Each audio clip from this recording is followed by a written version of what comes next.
Boa tarde a todos, sejam muito bem-vindos. Informo desde já que esta sessão está a ser gravada e vai ser então enviada posteriormente a todos os participantes. Obrigada por estarem presentes neste iTalk sobre alimentação e rotinas saudáveis no teletrabalho. Obrigada também aos nossos oradores, à Rita e ao Luís, pela vossa disponibilidade. Aproveito já para vos apresentar. A Ana Rita Melo é nutricionista e o Luís Carneiro é instrutor de Pilates. Ambos trabalham no Macadâmia, um espaço pensado para os amantes de uma vida saudável.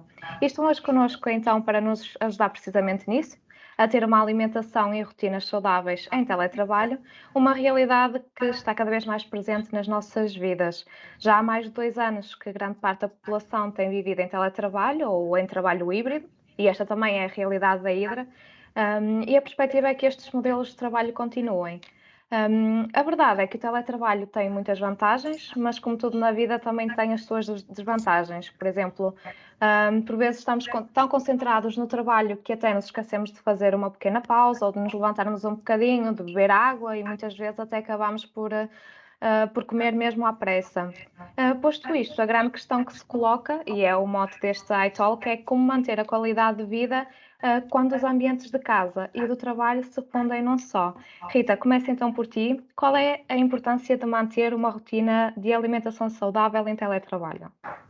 Olá, boa tarde a todos, primeiro. É fundamental vocês manterem essa rotina. É complicado, porque tudo que seja uma mudança de rotina nós demoramos tempo a adaptar-nos, mas é importante que vocês criem horários e criem momentos para refeição. E até ao início eu tive muitos pacientes meus que passaram a ter teletrabalho também, e foi uma das estratégias que usamos, foi fazer uma emenda semanal para que tenham sempre organizadas as refeições e para que tenham uma obrigação de cumprir, digamos assim, aquelas refeições. E é fundamental manter esta rotina, porque depois, com o passar do tempo e quantos mais dias vocês continuam em teletrabalho e em casa, o cansaço começa a ser cada vez maior, o stress também, e depois nós somos aquilo que comemos, não é? Portanto, se não nos estamos a alimentar corretamente, se não estamos a ter uma boa hidratação, se não estamos a ter alimentos cuidados, o que vai acontecer é que vamos cada vez mais ter cansaço, fadiga, mau sono, é das coisas que mais me relatam no teletrabalho. O excesso de peso, por exemplo, ou a perda dele, para quem tem tendência para perder peso, também é um facto, ou para quem se esquece de comer e passa muitas horas sem comer, mas grande maioria dos casos é o excesso de peso. E isso depois acontece porque deixam de ter rotinas, quando comem não comem o que devem comer, passam muitas horas sentados, os metros andados por dia, o número de passos é muito pouco. E isso é fundamental, até para uma sanidade mental, não é? É importante não nos podemos esquecer que acima de tudo somos animais, somos bichos, e como todos os animais, cada um tem as suas rotinas, os seus horários, todos eles requerem rotina, e nós também, mais do que qualquer um, portanto é importante mesmo obrigar-nos a ter essa rotina, e depois existe uma série de estratégias que podemos também falar para tentar manter essa rotina. Luís, o teletrabalho também se mostrou um desafio ao nível do sedentarismo e ao nível de manter uma boa postura. Nós, quando entramos em teletrabalho, se calhar a maior parte de nós nem tinha o material adequado, o material mais indicado para o teletrabalho. E pela tua experiência, quais foram os principais desafios do teletrabalho? Boa tarde a todos, desde já. Acho que o principal desafio era as pessoas não terem um local específico para trabalhar também. Muitos clientes meus que continuam em teletrabalho também, e alguns no início trabalhavam em qualquer parte da casa, não é? Iam para a cozinha, levavam um computador, trabalhavam ali, trabalhavam lá, e até acabavam por compensar no horário. Isso é errado, não é? Devemos ter aquelas horas para trabalhar como aquelas horas para descansar. E acho que o fundamental é termos aquele local em específico. Não é trabalhar no quarto, não é trabalhar na sala, e sim ter aquele local específico e com uma posição adequada. Rita, já vimos o quão importante é manter uma rotina de alimentação saudável. Será que nos podes dar aqui algumas dicas que tornem este processo mais fácil, mais intuitivo?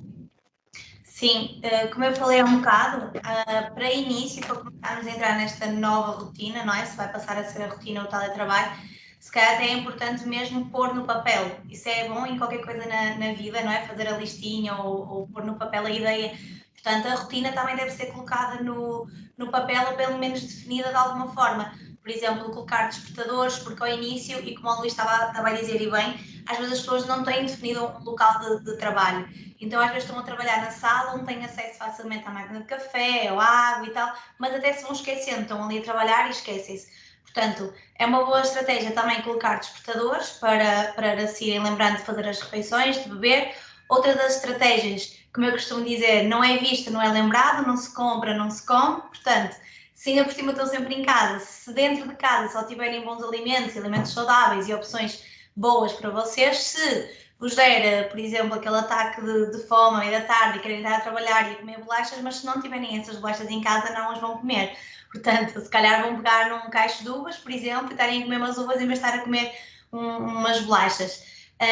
E depois, acima de tudo, é também tentar, e isso é a parte do Luís, não é? Manter um bocadinho a atividade física, até porque isto a longo prazo pode trazer consequências graves. Eu já começo a receber casos de pessoas com algumas, não digo patologias, mas com alguns problemas neste momento. Por exemplo, intestinal está a ser muito comum, porque vocês em teletrabalho passam muito tempo sentados, esquecem-se de beber água e depois o intestino de uma pessoa que esteja muito tempo sentada, não há movimento peristal tipo intestino, depois não funciona e depois é todo um rolar de coisas, é uma bola de neve, não é? E depois já começam a ter problemas de pele ou dores de cabeça e não sabem bem de onde é que isso está a aparecer e às vezes é tudo daí. Portanto, é mesmo importante que isso se mantenha.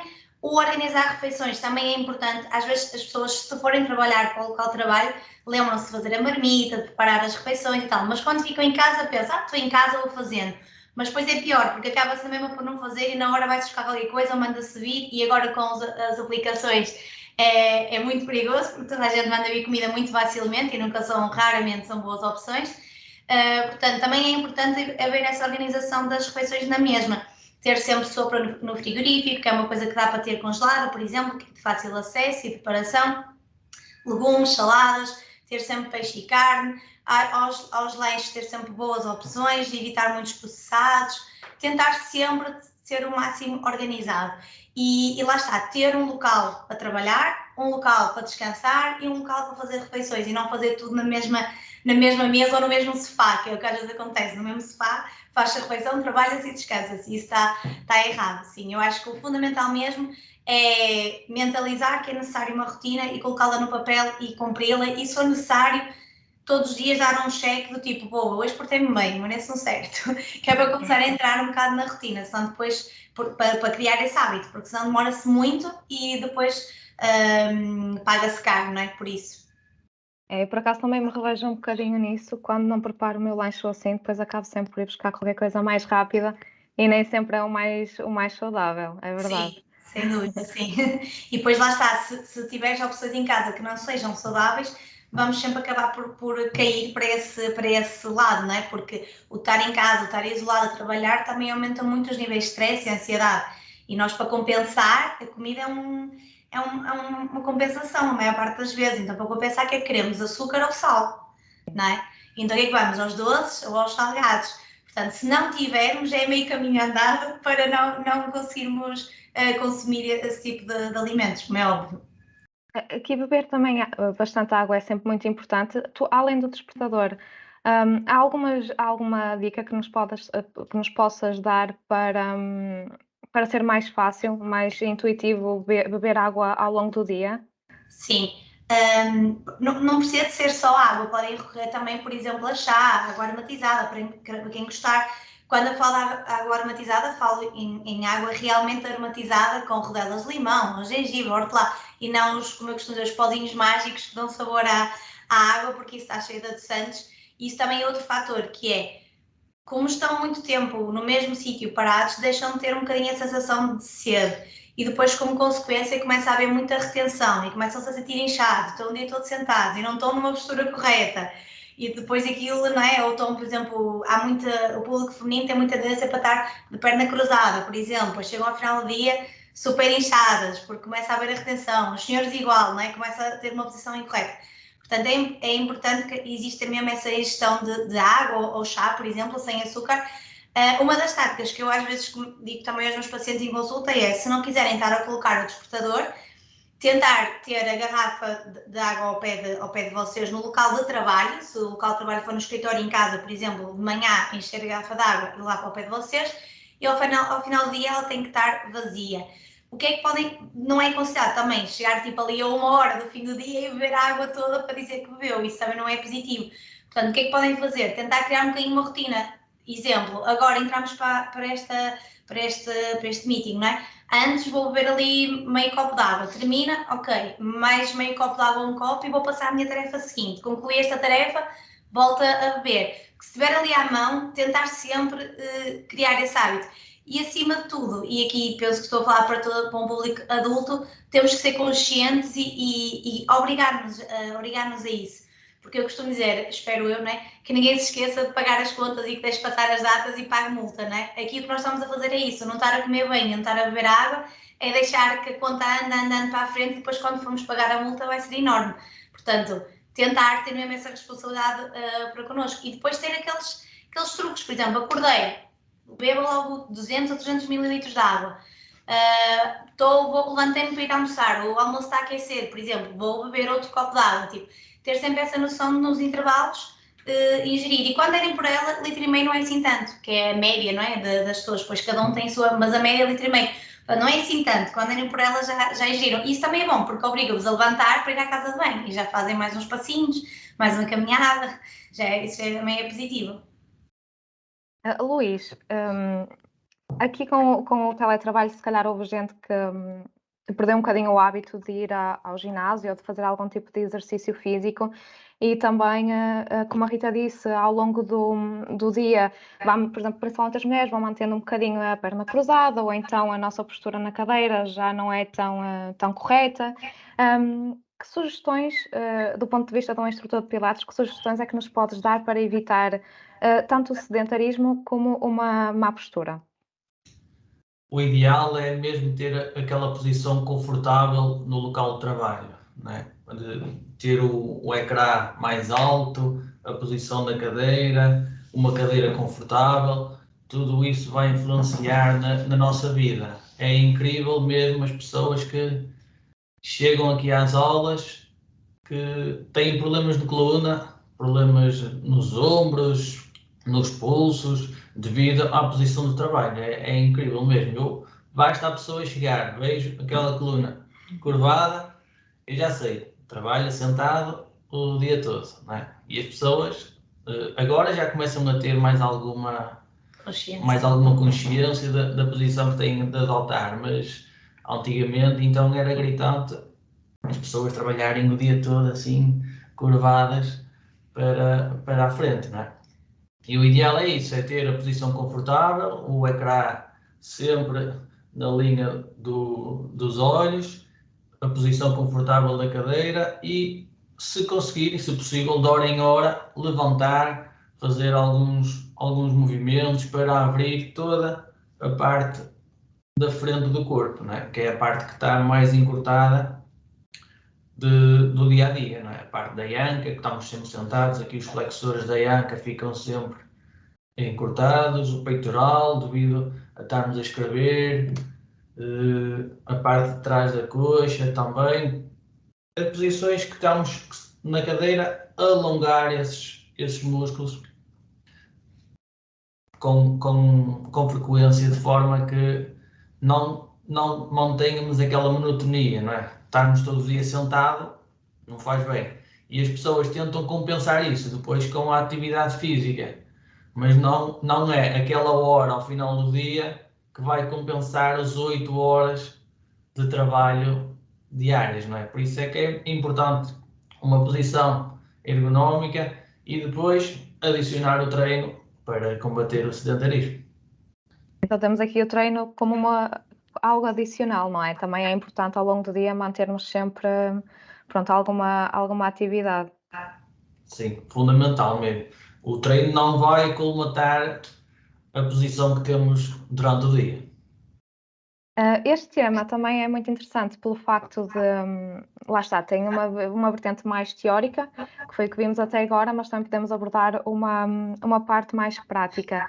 Rita, será que nos podes aqui ajudar a preparar um menu semanal mais saudável, por assim dizer? Algumas sugestões de alimentos que sejam mais saudáveis em detrimento de outros, por exemplo, quantidades?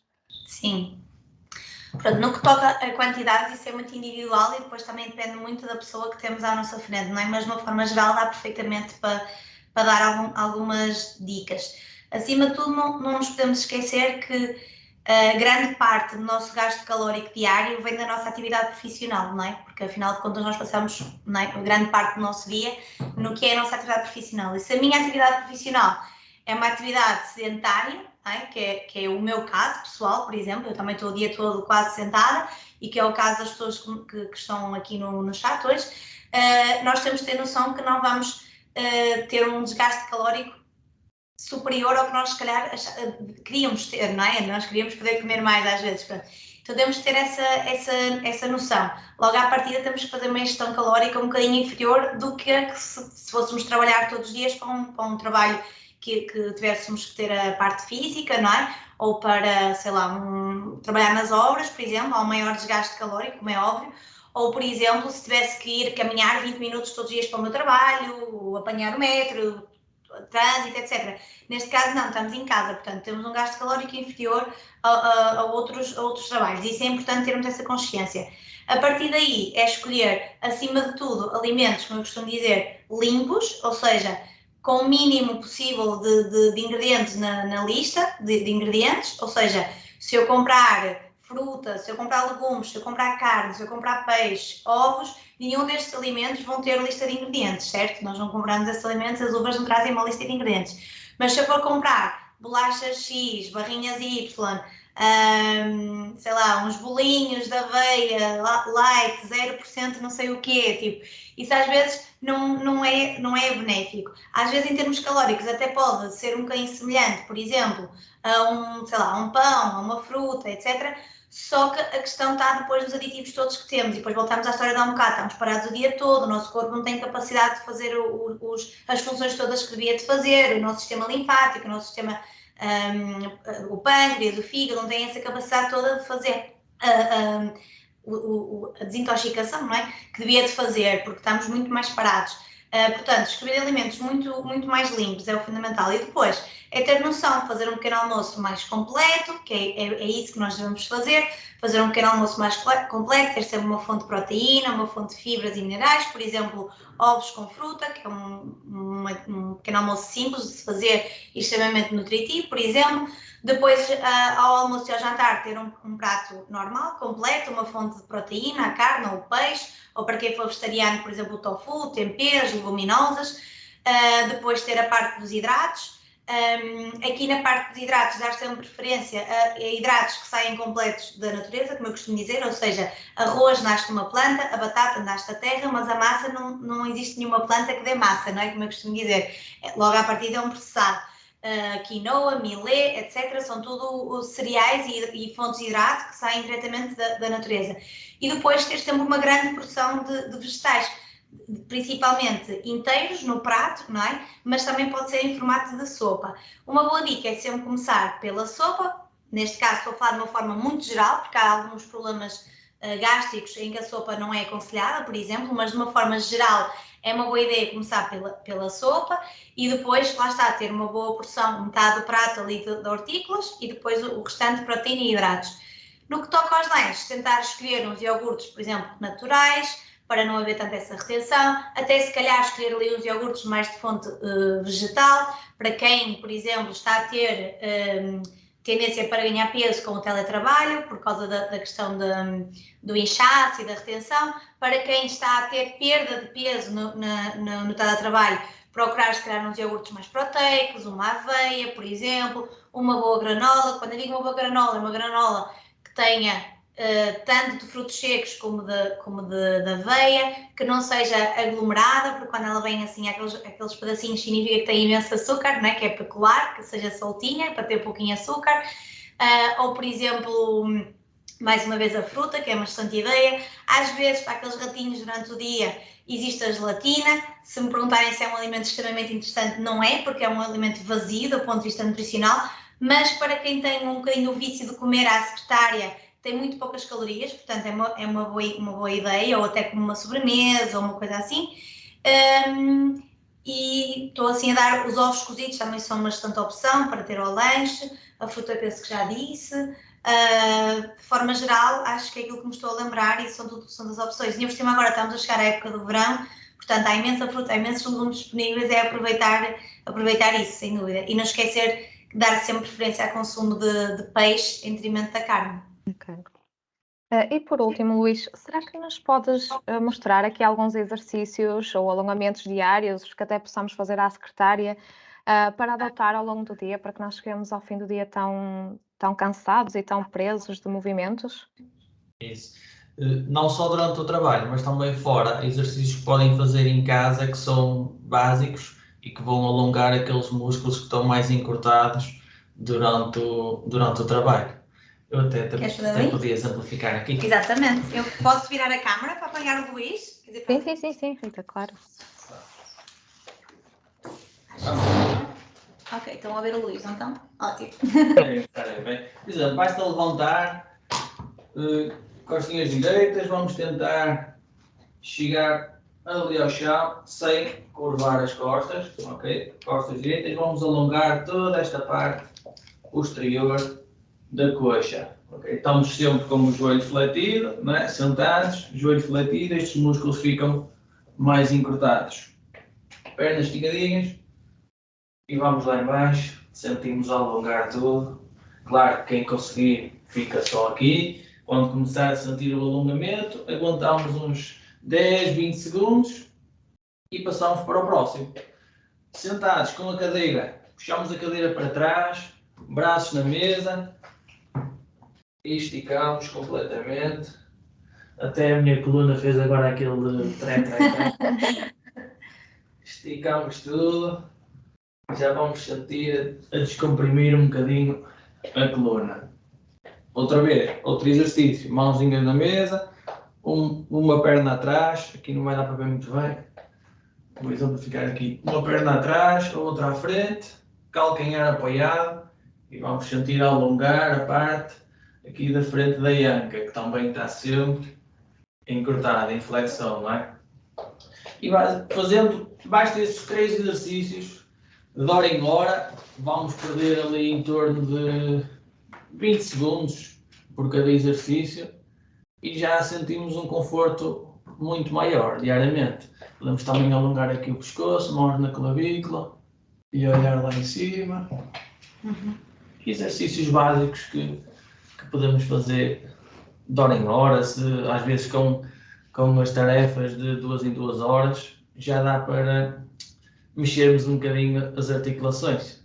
E depois complementar com o treino no final do trabalho, no início do trabalho, para já irem cheios de energia, é uma boa opção para evitar o sedentarismo.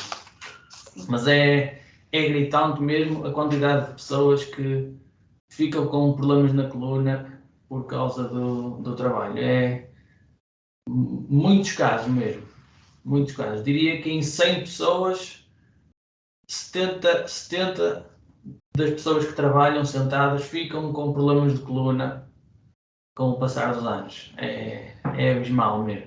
Por isso, protejam-se e já não estamos em tempos de ficar com problemas nas costas. Exatamente. Vamos só voltar aqui à posição. Sim, e no que toca à alimentação, exatamente a mesma coisa. Lá está, como o Luís diz, é mesmo gritante e preocupante a quantidade de problemas que recebem em consultório, muitas das vezes devido à carga de stress e falta de tempo, que às vezes não há falta de tempo nenhum, às vezes é sabermos priorizar, não é? E nós estamos aqui a falar, eu e o Luís, e também os dois trabalhamos muitas horas e os dois fazemos coisas incorretas, não é? Porque nós também somos seres humanos e também temos o nosso trabalho. Mas é importante isso. E lá está, o Luís estava a dizer de manhã, isso é importante. eu vejo em consulta que isso resulta muito bem. Às vezes uma pessoa depois entra no trabalho e não consegue já sair, mas de manhã acordar uma hora mais cedo, dá tempo para fazer uns alongamentos, ou fazer o treino que é preciso, ou até por adiantar o lanche, o pequeno almoço, uma coisa assim.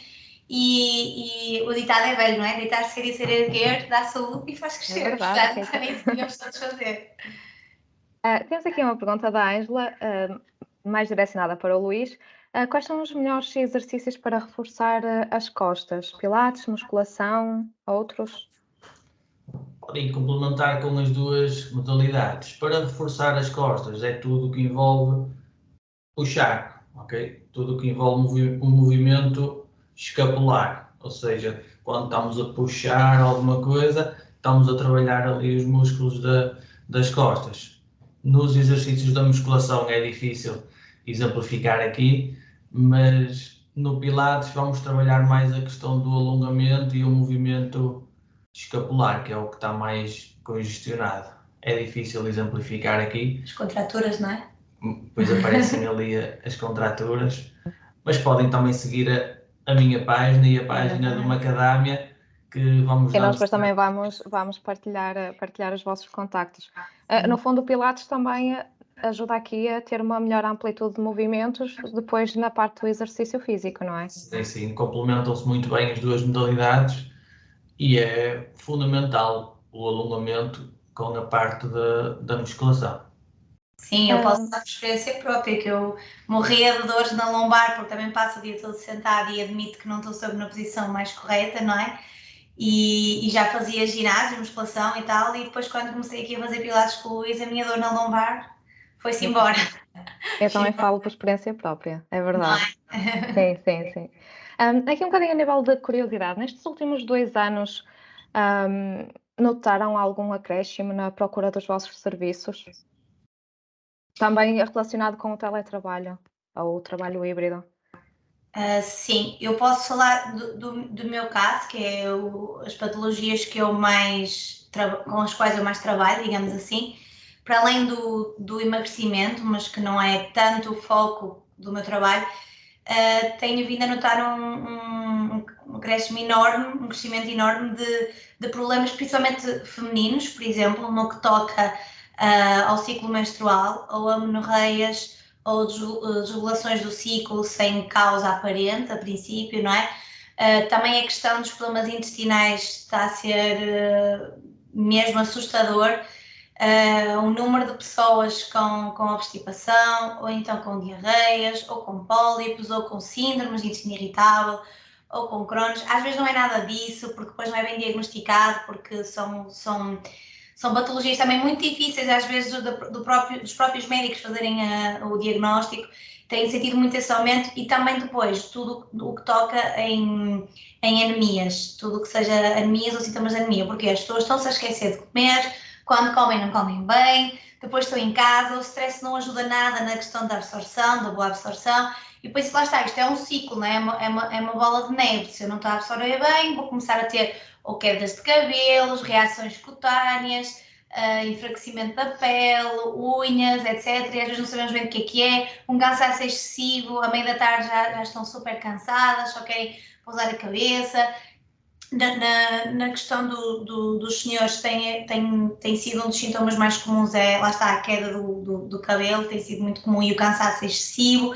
Depois outro problema grande que tenho sentido por causa do teletrabalho, principalmente quando recebo casais e acabam por me confidenciar, que é uma das coisas que também falamos em consulta, é a questão da libido, porque depois o stress é muito, estão constantemente em casa, estão constantemente a ver-se um ao outro, depois acabamos por não nos cuidar a nós, não é? Não nos cuidamos a nós mesmos e nem sequer falem em arranjar o cabelo, falem em autocuidado, não é? A gente não tem um autocuidado, que seja alongamento, seja comer bem, seja eu sentar-me a fazer um exercício ao fim de ter uma refeição e sentir-me feliz porque fiz isso, e depois acabam por deixar de ter esse interesse e não quererem partilhar momentos enquanto casal e tudo mais, e isso depois traz uma série de problemas por aí adiante, não é? Sim, mas sem dúvida que sinto essa diferença. Sim, no meu caso, a pandemia também veio piorar esse cenário, não é? Sempre houve pessoas com problemas nas costas, não é? Devido ao trabalho, mas agora os médicos já começaram a cair na realidade e deixaram de recomendar só a natação, não é? Que antes a natação resolvia tudo.